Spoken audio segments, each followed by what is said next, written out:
Muito bem. O objetivo de hoje será analisar, né, o significado espírita da tempestade acalmada, que é essa passagem que está registrada pelo evangelista Marcos, no capítulo 4, versículos de 35 a 41. E nós vamos enfocar em duas coisas.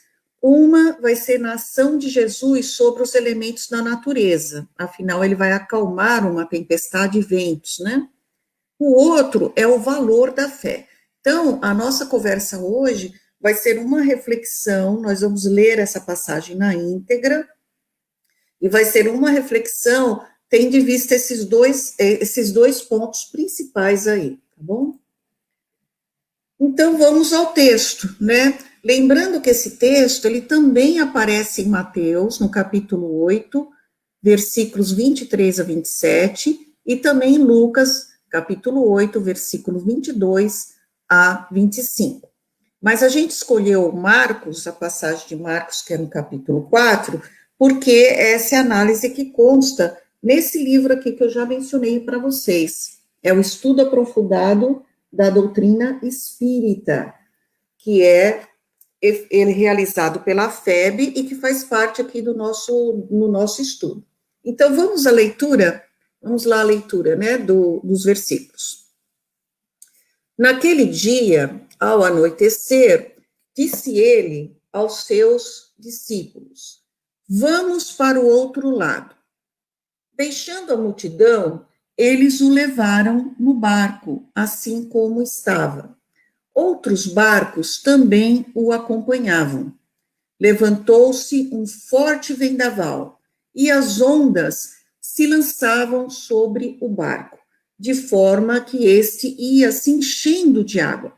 Jesus estava na popa, dormindo com a cabeça sobre um travesseiro. Os discípulos o acordaram e clamaram: Mestre, não te importas que morramos? Ele se levantou, repreendeu o vento e disse ao mar: aquieta-se. O vento se aquietou e fez-se completa bonança. Então perguntou aos seus discípulos: por que vocês estão com tanto medo? Ainda não têm fé? Eles estavam apavorados e perguntavam uns aos outros: quem é este que até o vento e o mar lhe obedecem? É uma passagem muito interessante, cheia de ensinamentos, e a gente sabe que Jesus, em todos os momentos com os discípulos, ele tirava o ensinamento, algo para dar para os discípulos e, claro, para nós, porque a gente já mencionou aqui várias vezes, o evangelho diz respeito a nós, a boa nova diz respeito à nossa vida, né? E é por isso que é importante a gente aprender, né? Ler e refletir. Como a gente falou, nós vamos ver esse texto sobre esses dois focos. O texto, ele apresenta duas ordens de ideias, tá? A tempestade, que foi controlada pelo Cristo, e a importância ou valor da fé. A tempestade acalmada é mais um dos prodígios existentes no Evangelho, existem muitos outros, né? Nós podemos interpretar o ocorrido de duas maneiras. Uma ação direta de Jesus sobre o fenômeno atmosférico. De que modo? Quando ele repreendeu o vento, como a gente viu no texto, ou por intermédio dos espíritos ligados à natureza, que, ouvindo-o, atenderam à sua solicitação. De qualquer forma, porém, sabemos que não ocorreu um milagre. Porque essa é a pergunta que a gente faz, né? Ocorreu um milagre? Não.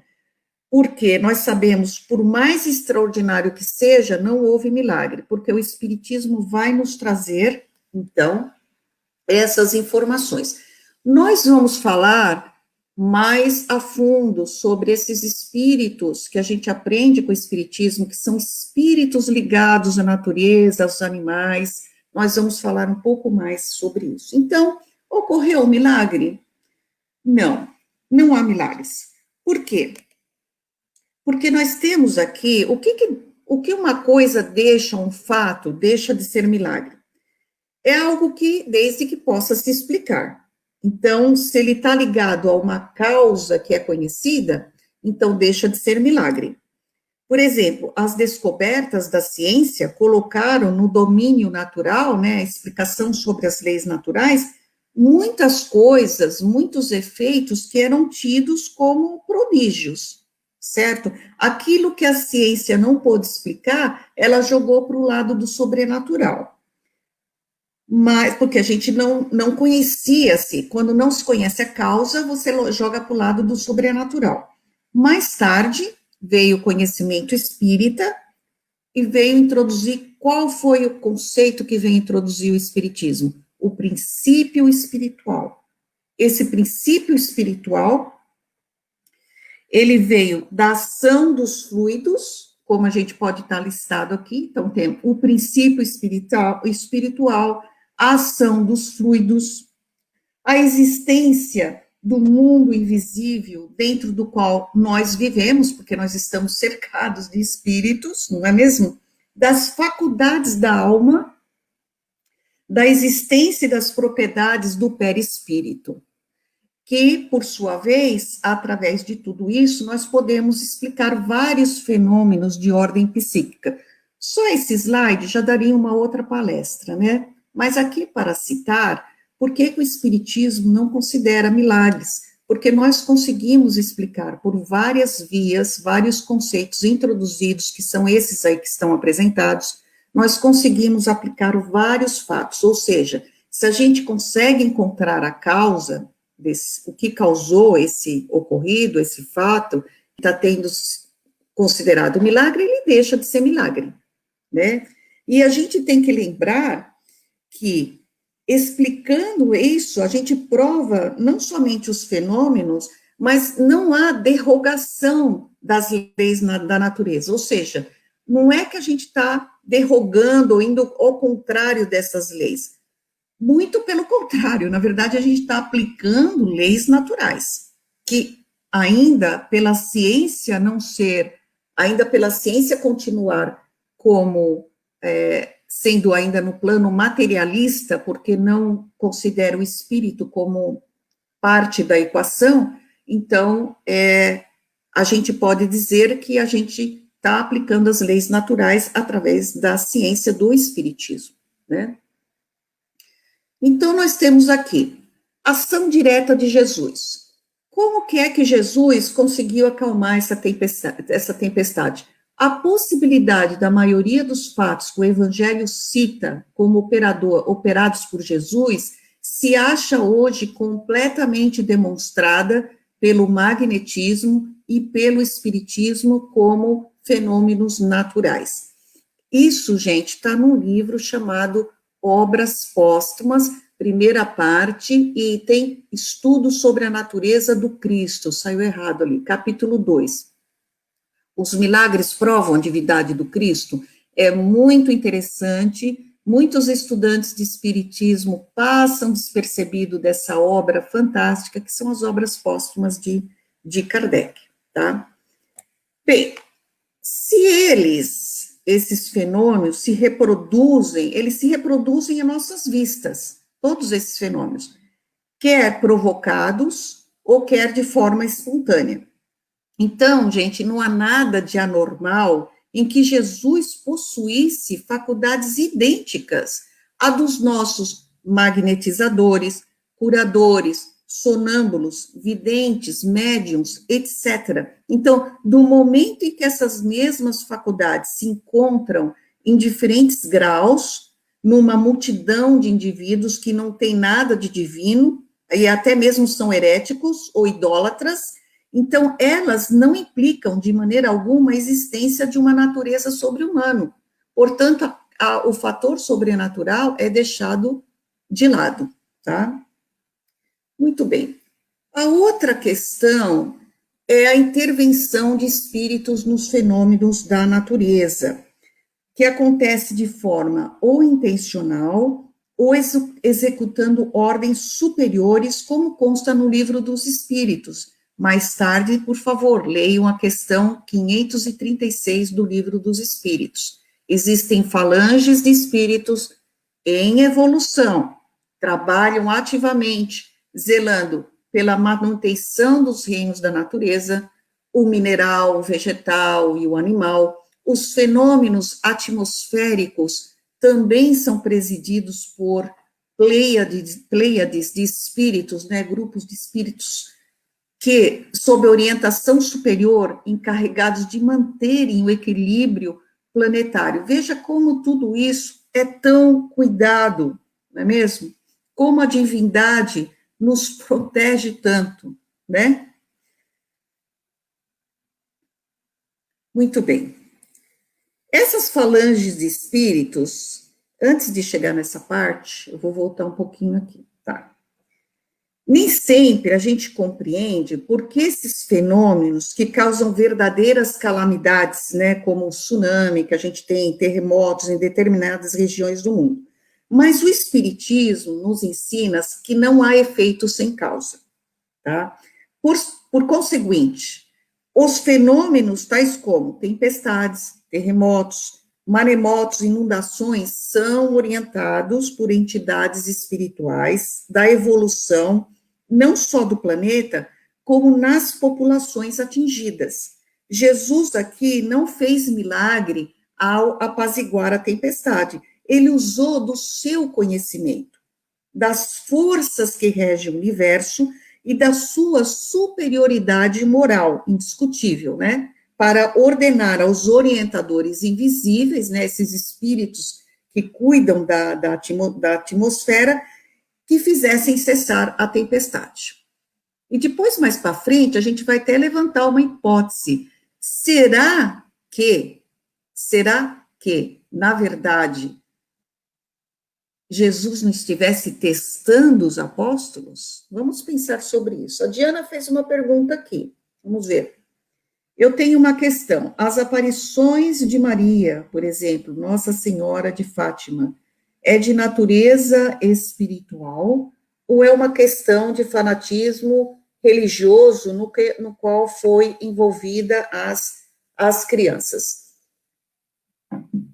Olha, Diana, é um caso para ser analisado. Eu não poderia afirmar para você nem que sim, nem que não, mas é possível e é muito provável que essas aparições foram feitas, sim, com intervenção espiritual através da mediunidade. Então, ela teve aí uma aparição, né, da Nossa Senhora de Fátima, não é? Teve aí uma aparição da Nossa Senhora de Fátima, tem até filmes a respeito, né?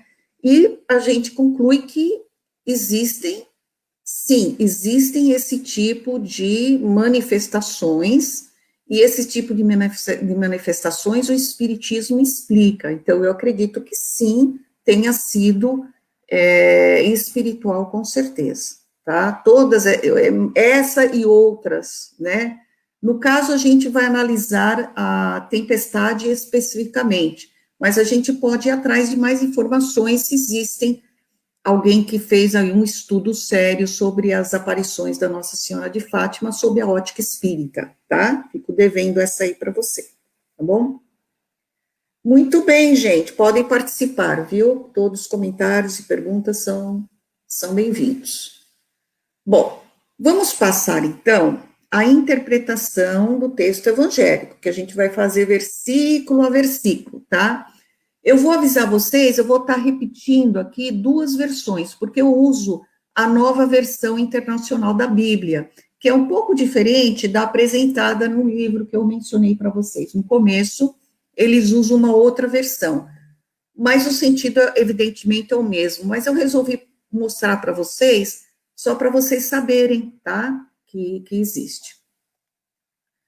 Versículo 35. Então, o nosso texto, né, que a gente está estudando conforme Evangelho conforme Marcos, diz o seguinte: naquele dia, ao anoitecer, disse ele aos seus discípulos: vamos para o outro lado.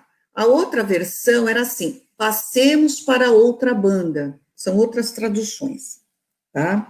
Que existem dessa passagem. Muito bem.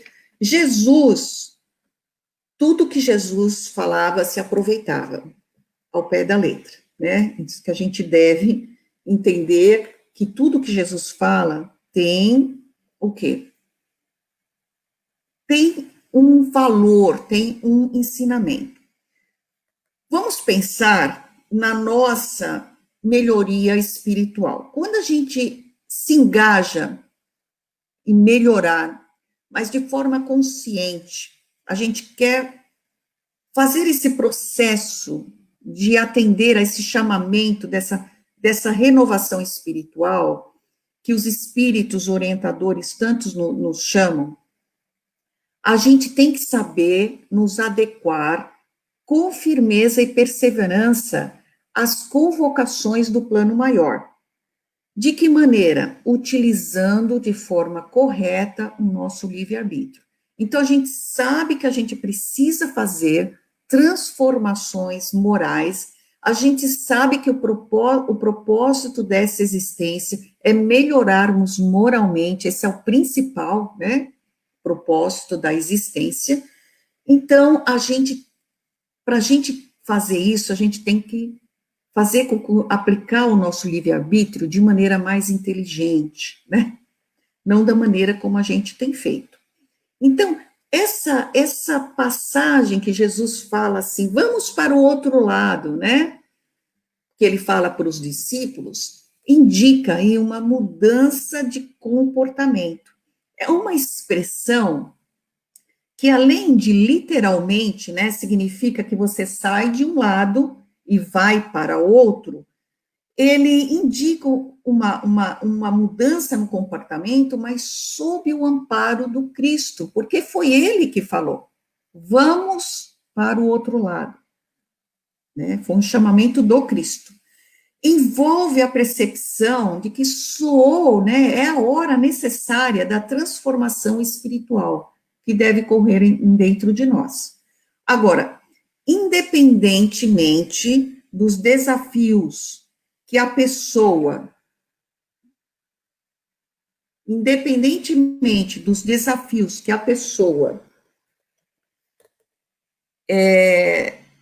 que a pessoa possa enfrentar, ela sente-se amparada por Jesus, porque Jesus é que direciona a nossa existência. É ele que está falando, vamos desse lado para esse lado. Essa mudança de comportamento é direcionada por Jesus, a nossa existência. Então, essa mudança de comportamento, ela exige cuidados, assim como o processo de travessia implica riscos, ainda quando se navega em águas tranquilas. Acho que todo mundo aqui talvez já tenha uma oportunidade de andar no barco. Existem riscos, mesmo quando está tudo calmo. Assim é a nossa existência. Por isso, a gente vê de maneira subjetiva essa passagem, vamos para o outro lado, como uma mudança de comportamento, tá? Agora, essa vontade, né, que ele fala aqui, seguindo aqui o versículo 35. Então, naquele dia, ao anoitecer, disse aos seus discípulos, vamos para o outro lado. No versículo seguinte, ele fala, deixando a multidão, eles o levaram no barco, assim como estava. Outros barcos também o acompanhavam. Ora, o que quer dizer isso? A vontade imprime, nesse sentido, um papel relevante, permitindo que a criatura opere os mecanismos de progresso, de forma consciente. Então, a gente tem que querer, a gente tem que ter a vontade. Por isso que Jesus fala assim, na descrição, né, de Marcos, deixando a multidão, porque ele falou, vamos para o outro lado. Eles estavam se afastando de todos que estavam ali para ir do outro lado. Essa forma, né, de falar, é necessário deixar o quê? Multidão de erros, equívocos para trás e levar junto a si, no barco, né, da vida, o próprio Jesus, medida que lhe será útil, sobretudo, quando a travessia de um estado evolutivo para outro se revele mais difícil. Quando a coisa aperta, né, que a gente mais é que precisa desses ensinamentos, que a gente mais precisa de Jesus, né? Então, Esse período atual que nós passamos de humanidade terrestre, ela está marcada por mudanças, uma significativa transição moral. Então, a gente vê, por isso que é de fundamental importância nós trazermos o Cristo Jesus na mente e no coração, a fim de que não venhamos sucumbir sob o peso dos temporais e ventanias morais que nos assaltam a existência. E não é mesmo? A todo momento nós somos atacados, nós somos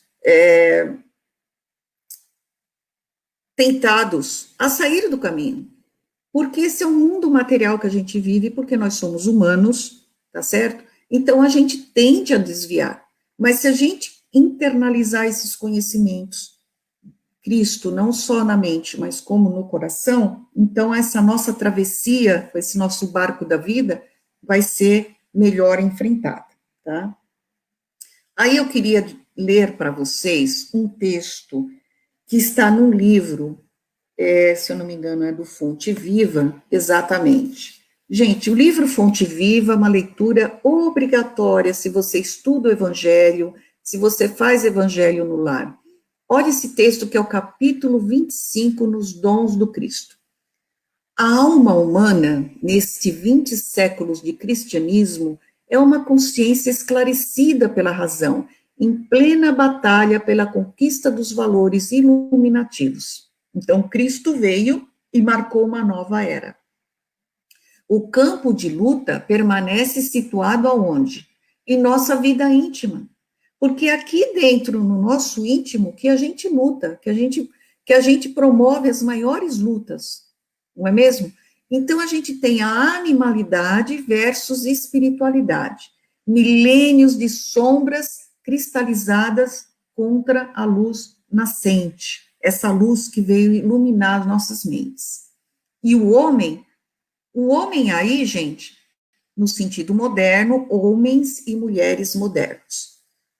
E o homem, pouco a pouco, entre as alternativas de vida e morte, renascimento no corpo e retorno à atividade espiritual, vai plasmando em si mesmo as qualidades sublimes, indispensáveis à ascensão, e que, no fundo, constituem as virtudes do Cristo, progressivas em cada um de nós. Então, mediante as várias reencarnações, nós vamos sempre melhorando um pouquinho, e essa melhora ela fica plasmada em nós mesmos. Qualidades sublimes que nós precisamos tanto vão ficando dentro da gente, graças a Deus, né? Daí a razão dela, à medida que os dons de Jesus, incipientes, reduzidos, regulares ou enormes, nela se possam expressar. É lindo, né, esse texto. É muito, mas muito bonito mesmo. Muito bem. Continuando, nós vamos agora no versículo 36. Então, deixando a multidão, eles o levaram no barco, assim como estava. Outros barcos também o acompanhavam. Veja, Marcos, aí, o evangelista Marcos, está dizendo que havia outros barcos, ou outros barquinhos, como algumas traduções, né? Quer dizer que a nossa travessia espiritual, ou a travessia espiritual de uma pessoa qualquer, afeta necessariamente todos que encontram em sua órbita. Então, a nossa travessia espiritual, ela afeta todos que estão ao nosso redor, inclusive como um conjunto planetário. Ela revela também que todos os espíritos são convocados a participar dessa grande transição, mesmo aqueles que possuem reduzidos recursos morais e intelectuais. Então, nós temos, né, diferenças de níveis morais e intelectuais no planeta, mas todos nós, não tenha dúvida, todos participam dessa transformação. Então, outros barcos também o acompanhavam, está se referindo justamente a isso. A humanidade inteira é convocada a esse crescimento espiritual, tá? Ele registra também ele registra também, deixa eu só avançar aqui. Tá, o chamamento é destinado indiscriminadamente a todos os habitantes do planeta, independente do plano de vida em que se situem, porque esclarece os espíritos superiores, são chegados os tempos, dizem-no de todas as partes, marcados por Deus em grandes acontecimentos, se vão dar para a regeneração da humanidade. Livro espetacular de Allan Kardec, chamado A Gênese, capítulo 18, item 1. Tá? Bom, o evangelista também registra, durante essa travessia, que Jesus e os apóstolos, eles foram surpreendidos por um grande temporal de vento e subiam as ondas por cima do barco de maneira que já se enchia de água. Vejam, todos os navegantes estão sujeitos a esse tipo de risco, né? Exigindo dos condutores um conhecimento especializado, né? Qualquer um que pode pegar um barco e sair navegando. Da mesma forma, diante das mudanças previstas para essa melhoria da humanidade que a gente vê acontecendo, nós somos atingidos pelo quê? Por convulsões sociais, reações inferiores de muitos provocadores de revoltas, vinganças, mágoas, não tem como, é a tempestade, não é mesmo? Então, são formas de resistência que são erguidas pelos espíritos não sintonizados com a paz, por lhes serem escassos os conhecimentos espirituais. Então, a gente vê essa convulsão social, todos esses problemas que nós estamos vivendo, que são justamente irmãos que ainda não têm os conhecimentos espirituais e que precisam ainda desse conhecimento, tá? Então, nós temos aqui um planeta em provações. Então, as reações violentas dos indivíduos, somadas às situações de calamidade que ocorrem na natureza, simbolizado na frase, e subiam as ondas por cima do barco de maneira que já se enchia de água, faz parte do quadro de provações que assolam o nosso planeta. Imagina como se sentiam os apóstolos naquele barco, que estavam com ele. Eles estavam aterrorizados, a água estava entrando no barco. Não é assim que às vezes a gente se sente? Principalmente agora com a pandemia. Então, é importante a gente compreender que a humanidade passa atualmente por significado processo de transição moral.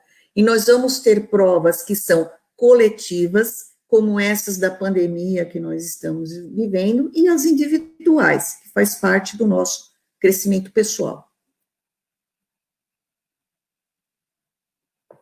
Temos, então, o versículo 38. O que acontecia enquanto estava assim, a água entrando, a tempestade, aquela coisa, aquele drama todo acontecendo? E no versículo 38, Marcos diz que Jesus estava na popa, dormindo com a cabeça sobre um travesseiro. Gente, será que Jesus não estava ligando? Falava assim, e sabe, esse pessoal está gritando, aí eu vou tirar uma soneca. Será que ele não estava ligando para nada, né? É uma coisa assim que a despeito, então veja bem, a despeito da tempestade, da forte ventania, Jesus dormia na popa do barco sobre uma almofada ou um travesseiro. Para quem é desavisado, né, gente, pode parecer que é desinteresse de Jesus, ou que ele está totalmente alheio aos problemas, dificuldades que os discípulos estavam vivendo. Mas esse tipo de atitude não é totalmente inconcebível para Cristo. Cristo não é assim. O fato, ele expressa algo que é de maior alcance, tá? Na verdade, sendo o Senhor Cristo o mestre por excelência, ele não retirou dos apóstolos a oportunidade educativa de ensinar com acerto. Vamos ver, gente, o que significa o sono de Jesus nesse barco. O sono de Jesus, ele é um exemplo de como devemos agir perante as situações calamitosas da vida, que seja com calma, dormindo, entre aspas, na certeza o quê? Da fé em Deus, que nos agasalha, protegendo-nos das intempéries. Dormir, no significado expresso do texto, não deve ter a conotação ou sentido de invigilância ou descuido. Não é isso que nós devemos ser, invigilantes ou descuidados. Nós temos que ter fé, nós temos que ter uma calma, que tudo está sob controle, quando às vezes aparentemente não está. E aí a gente vai falar justamente disso, né?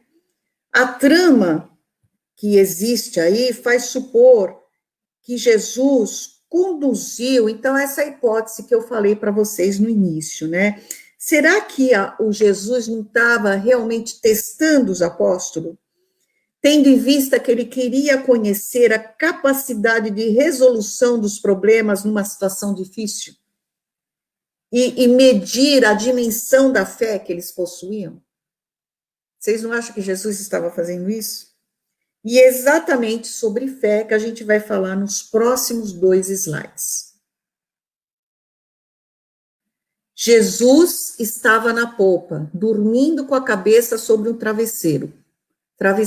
Qual foi a reação dos discípulos? Eles, desesperados, o acordaram e clamaram: Mestre, não te importas que morramos? A gente está aqui quase morrendo, você aí dormindo? Destaca-se nessa mensagem existente no Evangelho segundo o Espiritismo que a fé, tendo como instrumento a vontade, pode ser aperfeiçoada pela aquisição de conhecimento e desenvolvimento. Vamos entender isso. A falta ou a escassez de fé tem colocado muitos barcos humanos à deriva. Entretanto, ainda que pareça paradoxal, são muitas vezes as situações perigosas que despertam as pessoas para as realidades do Evangelho, clamando por Jesus. E não é mesmo? Quando o sapato aperta, quando a coisa fica feia, e a gente lembra de Jesus. Tanto que os discípulos o acordaram e clamaram: Mestre, não te importas que morramos? Então, no homem, a fé, ela pode ser desenvolvida, tá? Vejamos nessa passagem aqui.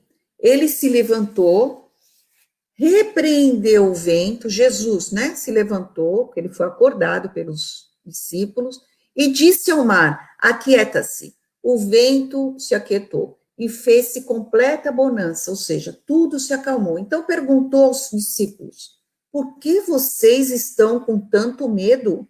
Ainda não têm fé?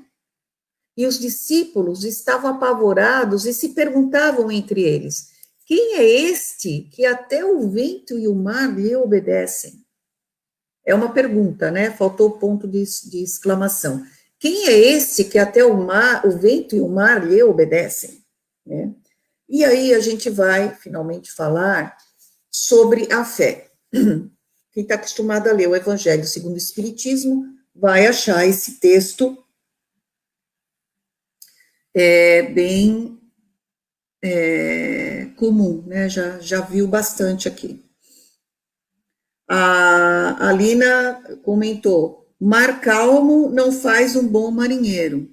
É verdade, né? O marinheiro que é bom, ele enfrenta qualquer situação. No homem, a fé é o sentimento inato de seus destinos futuros. Ou seja, ele sabe o que vai acontecer, a gente traz dentro de nós. É a consciência que nós temos das faculdades imensas depositadas em germe no nosso íntimo, a princípio em estado latente, e que cumpre fazer se desabroche e cresça pela ação do quê? Da vontade. A gente já falou para vontade, da vontade. É do nosso livre-arbítrio, a gente tem que querer. Então, a fé, ela pode ser humana ou divina, conforme o homem aplica as suas faculdades à satisfação das necessidades terrenas ou das aspirações celestiais e futuras. Se é das necessidades terrenas, por exemplo, o homem de gênio que se lança aí a algum grande empreendimento, ele triunfa porque ele tem fé naquilo que ele faz. E ele tem fé de que vai chegar ao fim. E essa certeza lhe dá bastante força, tá? Isso é a fé em si mesmo. E a gente pode ter essa mesma fé, não só a fé em nós mesmos, mas a fé também, que eles chamam aqui de celestial, das aspirações futuras, né? Então, essa mensagem que está aí no Evangelho, segundo o Espiritismo, a fé, ela tem como instrumento a vontade. E a vontade, essa fé, ela pode ser aperfeiçoada como? Através de conhecimentos e pelo desenvolvimento dos valores morais. É assim que a gente aumenta a nossa fé, desenvolvendo os nossos valores, nossos conhecimentos, por estudo do Evangelho e os nossos valores morais, as nossas virtudes. Então, a pessoa fortalecida pela fé tem uma postura positiva no comportamento, servindo de exemplo a todos que lhe compartilham a existência. A gente vê pessoas assim, com uma fé inabalável. Está acabando o mundo para aquela pessoa, muita coisa está acontecendo, ela não se abala, ela segue em frente e firme, né? A gente tem muitos exemplos assim. A fé é um sentimento inato. Então, um homem de bem, crente em seu futuro celeste, deseja encher de belas e nobres ações a sua existência, aure na sua fé, na certeza da felicidade que o espera, a força necessária, ainda que se operam milagres de caridade, de devotamento e de abnegação. Enfim, com a fé, não há maus pendores que não chegue a vencer. Com a fé, a Márcia está falando aqui, a fé é a confiança no futuro. Gente, aí Kardec, antes a gente vai falar da fé sincera e a fé verdadeira. A fé sincera e verdadeira, ela é sempre calma. Ela faculta o quê? A paciência. Paciência muita que a gente está tendo que ter agora, nesse momento que nós estamos vivendo, que é saber esperar, porque tendo o seu ponto de apoio na inteligência e na compreensão das coisas, tem a certeza de chegar ao objetivo visado. Já em contrapartida, né, a fé vacilante sente sua própria fraqueza quando a estimula o interesse, torna-se furibunda a julgar e julga suprir com a violência a força que lhe falece, não valece, falece. É aquela fé que tenta se impor com violência, porque ela está preenchendo, como a fé é muito fraquinha, esse tipo de fé é muito fraca, então ela, com a violência, ela tenta preencher, tenta equilibrar essa parte que é fraquinha. Então, a calma na luta é sempre um sinal de força e de confiança. E a violência, ao contrário, denota fraqueza e dúvida de si mesmo. Kardec vem nos lembrar que a gente não pode confundir fé com presunção. O que é isso? Veja, a verdadeira fé, ela se conjuga, ela anda junto com a humildade. Aquele que possui, deposita mais confiança em Deus do que em si próprio, por saber que nós somos o quê? Simples instrumento da vontade divina. Nada pode sem Deus. Por essa razão é que os bons espíritos vêm ao nosso auxílio. E a presunção é menos fé do que orgulho. E o orgulho é sempre o quê? Castigado, cedo ou tarde pela o quê? Decepção, malogros que lhes são infligidos, porque nunca dá certo, né? Então vamos sempre ter a nossa fé conjugada com a humildade, aceitando que existe Deus acima de nós. É isso aí, Marli, a fé é a certeza da vitória, esperar Deus sempre. Isso mesmo. No versículo 39, então, Jesus se levanta, né, ele é acordado pelos discípulos, repreendeu o vento e disse ao mar, aquiete-se. O vento se aquietou e fez-se completa bonança. Então, a tempestade aí se acalmou, né? O primeiro ponto que se destaca nessa citação evangélica é a poderosa personalidade de Jesus, que ele agiu diretamente sobre os elementos da natureza, ou, como a gente mencionou, por intermédio dos espíritos que os presidem, fez cessar a tempestade e a forte ventania. Uma maneira subjetiva de interpretar essa passagem, que é um outro ensinamento, trata-se de buscar Jesus em todas as ocasiões, principalmente nos momentos mais desafiantes da nossa vida, porque ele é o guia e o modelo da humanidade. Esse é o outro ensinamento que a gente tem. Tá?